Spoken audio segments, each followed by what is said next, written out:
everyone. In the last lecture we have seen the phasor diagram of ideal transformer, and in today's lecture we are going to see the phasor diagram of real transformer. Real transformer has some imperfections like it has a core losses, it has a resistive loss, it has a leakage flux, and its permeability is finite. As we have seen in the ideal transformer, the ideal transformer has infinite permeability. Okay, we will see the phasor diagram in two parts, that is first one is at no load condition and other is at under load condition. चलो अभी पहले no load condition consider करते हैं. जो हमारा no load condition में primary current होता है रियल ट्रांसफार्मर का, उसे हम दो कंपोनेंट्स में रिजॉल्व करते हैं. First one is magnetizing current और another is core loss current.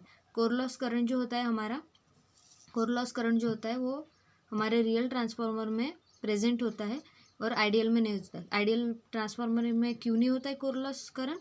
क्योंकि जो हमारे कोर में है वो कोई लॉसेस नहीं होते.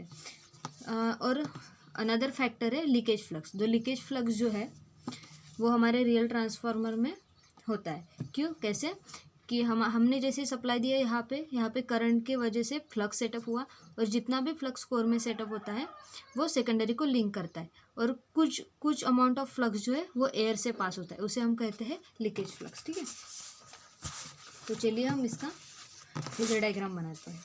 एट नो लोड कंडीशन, अगर हम एट नो लोड कंडीशन निकालें तो पहले हम लेंगे फ्लक्स को रेफरेंस मानेंगे, और हमें पता है कि जो इंड्यूस ईएमएफ है वो लैग करता है फ्लक्स से 90 डिग्री से E1 E2. ठीक है, ये हो गया. और हमारा जो अप्लाइड वोल्टेज है इसे हम निकालेंगे, ये V1 है.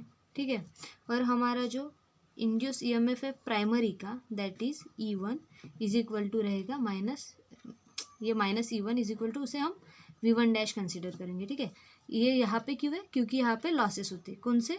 रेजिस्टिव लॉस R1 I1 और रिएक्टिव लॉस. ठीक है, रिएक्टिव लॉस कैसे डिनोट करते हैं हम? JX1 I1. ठीक है, ये हो गया हमारा रिएक्टिव लॉस. और अगर हम करंट की बात करें प्राइमरी के, जैसे हमने पहले बोला था कि प्राइमरी का करंट हमारे दो कंपोनेंट्स में हमने रिजॉल्व किया था. First one is magnetizing current IM जो यहाँ पे होगा, और second is core loss current. ठीक है, इसका रिजल्टेंट क्या आएगा हमारा? प्राइमरी का करंट, ये हो गया I1. तो ये हो गई हमारी नो लोड कंडीशन में फेजर डायग्राम. ठीक है, अभी हम निकालेंगे एट और अंडर लोड कंडीशन. अगर हम अंडर लोड कंडीशन की बात करें, और यहाँ पे एक कंपोनेंट हम इन्वॉल्व करना भूल गए. यहाँ पे जो हमारा लीकेज फ्लक्स के कारण लीकेज फ्लक्स EMF भी प्रोड्यूस होगा, है ना, इंड्यूस होगा, तो उसे भी हम यहाँ निकालेंगे. वो भी लैग करेगा फ्लक्स को, EX1. ठीक है, चलिए अगर हम अंडर लोड कंडीशन की बात करें तो नेचर ऑफ लोड हमें पहले कंसिडर करना पड़ेगा. तो हम इंडक्टिव लोड लेंगे. इसे हम लैगिंग पावर फैक्टर लोड भी बोलते हैं, पावर फैक्टर लोड भी बोलेंगे. उससे क्या होगा, हमारा जो I2 है लोड करंट वो लैग करेगा V2 को, दैट इज लोड वोल्टेज को. ठीक है, चलिए निकालते इसे, यहाँ पे निकालते हैं हम. पहले क्या लेंगे, हम अपना फ्लक्स को लेंगे रेफरेंस. जैसे हमने बोला था हमारा जो इंड्यूस ईएमएफ है वो लैग करता है 90 डिग्री से. ठीक है, फिर हम निकालेंगे, अगर हमने कहा था हमारा सेकेंडरी में जैसे हमने लोड लगाया है ना, जैसे लोड लगाया तो वहाँ पे भी लॉसेस होंगे. तो जो हमारा सेकेंडरी का वोल्टेज है V2, वहाँ पे लॉस होंगे. First one is resistive loss R1 I2 R2 I2, और इसे थोड़ा सा लेंदी बनाना पड़ेगा ताकि अच्छा, और ये हुआ JX2 I2. ठीक है, ये लॉसेस हो गए. और हमारा इंडक्टिव लोड होने के कारण क्या करेगा, हमारा जो करंट है सेकेंडरी का या लोड करंट वो Phi2 से लैग करेगा. ठीक है, ये हो गया.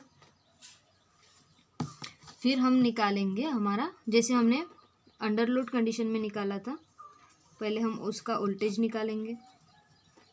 ये हो गया V1 प्राइमरी वोल्टेज, और हमारा जो इंड्यूस ईएमएफ है, induce EMF E1 is equal to V1 dash भी बोलेंगे हम उसे, ताकि हमें अच्छे से समझ में आए।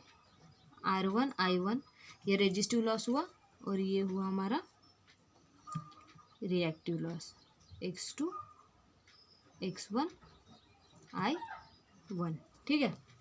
अगर हम करंट की बात करें तो प्राइमरी का जो लोड के कारण हिस्टेरिसिस लॉस होगा, इसलिए जो हमारा मैग्नेटाइजिंग करंट है, तो हमारा फर्स्ट कंपोनेंट है IE और another is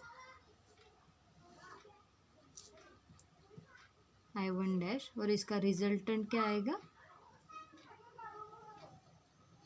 I1 that is primary current. ये हुआ हमारा मैग्नेटाइजिंग करंट, और ये हुआ हमारा कोर लॉस करंट। ठीक है।